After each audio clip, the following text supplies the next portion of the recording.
فیاض صاحب یہ بتائیے گا یہ 9 مئی کو جو کچھ ہوا ہے اس کی منصوبہ بندی پہلے سے کی گئی تھی؟ اور اگر پہلے سے کی گئی تھی تو کیا کیا احکامات دیے گئے تھے، اور اگر دیے گئے تھے تو کس کی طرف سے ڈائریکٹلی احکامات دیے گئے تھے؟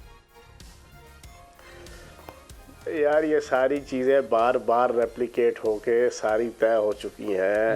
ایجنسیز کے پاس لاہور، راولپنڈی اور آپ کا جناب فیصل آباد والی ایئر بیس، وہاں کے جو قائدین تھے مقامی اور صوبائی، ان کی کالز ٹریس ہو چکی ہیں. کس نے کتنی دفعہ وہاں پہ جو شرپسند تھے لوگ ان سے رابطے کیے. یار یہ ساری چیزیں اصل میں پراپر طریقے سے ایک پریکٹس کروا کے ذہن بنا کے، جس میں آپ کا تمام باہر کا فیکٹر، اندر کا فیکٹر، میجر عادل راجہ، حیدر مہندی، وہ 8-10 جو ہے نا وہ پاکستان کے اینکر کہ جو وی لاگ کر کے خود تو کروڑوں روپے منیٹائزیشن کے ذریعے سے کمایا کرتے تھے، اور پاکستان کے اندر ایک پینک اور ایک ہراسمنٹ، اور پاکستان کے پورے سسٹم کو جناب اینٹی اسٹیبلشمنٹ، اینٹی فوج، anti army chief, anti ISI chief اور اینٹی عدالتیں، ایک عجیب و غریب طوفان بدتمیزی تھا. اپنے تو پیسے کروڑوں روپے بنا رہے تھے یہ لوگ، اور کچھ تو فورن جناب ملک دشمن ایجنسیوں کے ہاتھوں میں استعمال ہو رہے تھے، عادل راجہ کی طرح کے جنا جو خبیث لوگ تھے. اب پوری پاکستانی عوام اور نوجوانوں کا ذہن، اور PTI کا ووٹر اور PTI کا جو کارکن تھا، اس کا دماغ خراب ہوا تھا. ان کے وی لاگ سن کے ان کے پیسے بن رہے تھے، ان کی ویورشپ کی بنیاد پہ ڈالرز میں پیسے بن رہے تھے، اور پاکستان کا پورا سسٹم تباہ ہو رہا تھا. یہ سارے کا سارا ایک ماحول بنایا گیا، سارے کا سارا. اور پھر میں نے جو آخری 10 دن 12 دن جو ساری چیزیں دیکھی 1 مئی سے لے کے، وہ میں نے بتائی ہیں اپنی پریس کانفرنس میں بھی، اور کم از کم کوئی 15-20 ٹاک شوز کر چکا ہوں، اس میں میں بتا رہا ہوں. فیاض صاحب کے علاوہ اور کون تھا پارٹی کے اندر جو یہ بات سمجھتا تھا کہ جو بیانیہ ہے یہ نامناسب ہے اور یہ نہیں چلے گا اور یہ پھر اس طرح کا معاملہ بن جائے گا؟ سلیمان ساری لیڈرشپ سوائے یہ جو 8-10 جناب انتہائی تھرڈ کلاس قسم کے جو مشیر تھے، جو خان صاحب کی ہاں میں ہاں ملا کے اور 4 فالتو کی لگا کے اور انتہائی نیگیٹو قسم کی اور ایکسٹریمسٹ قسم کی ویوز دے کے خان صاحب کو خراب کرتے تھے. ان کے علاوہ ہر بندہ پریشان تھا، ہر بندہ پریشان تھا. مطلب ہے آپ آرمی چیف کو، آپ ISI چیف کو، آپ ISI کے انتہائی ذمہ دار افسران کو، آپ فوج کو، آپ ادارے کو، آپ نے جناب ایک اچھا یہ جو آپ نے 8-10 لوگوں کا ذکر کیا ہے، میں چاہ رہا ہوں سر نام بھی بتا دیں، اور بھی یہ بھی بتا دیں کہ ان میں سے تو ایسا کوئی نہیں جس نے پریس کانفرنس کر کے کہا کہ میرا خان صاحب سے اب کوئی تعلق نہیں ہے، جو کہ سارے گئے. جو 1.25 سال سلیمان، 1.25 سال زمان پارک میں اور بنی گالا میں دن میں کم از کم 5 سے 10 دفعہ کی میٹنگز کی فوٹیج ٹی وی چینلز میں چلتی تھی، چھوٹے ٹی وی چینل سے لے کے تمام بڑے چینلز میں.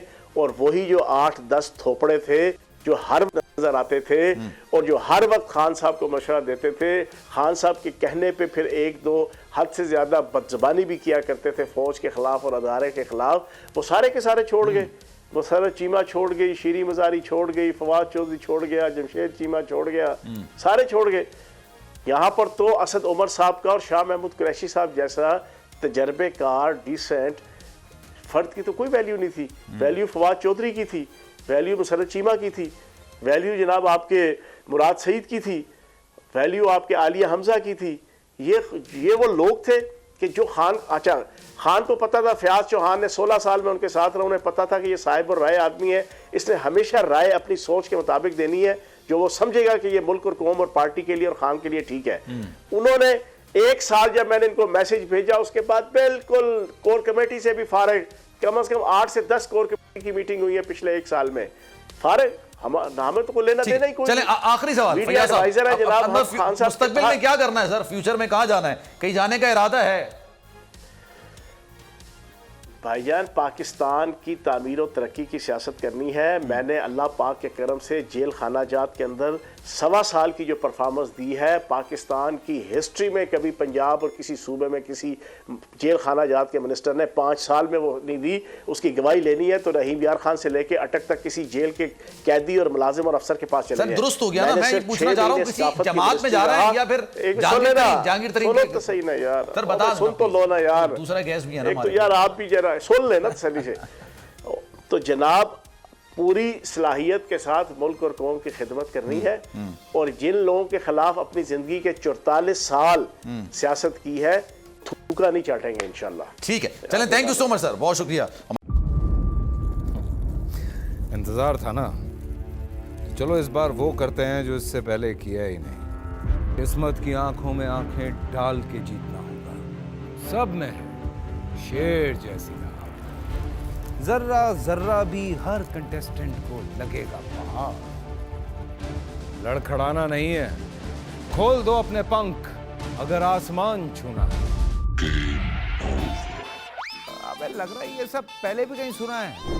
انٹرٹینمنٹ کی گارنٹی جناب، کیونکہ یہاں کھیلو گے کودو گے تو بنو گے نواب. خوش رہو پاکستان. خوش رہو پاکستان، بدھ اور جمعرات شام 7 بجے صرف بول انٹرٹینمنٹ پر. سبسکرائب کریں اور بیل دبائیں تاکہ کوئی خبر رہ نہ جائے.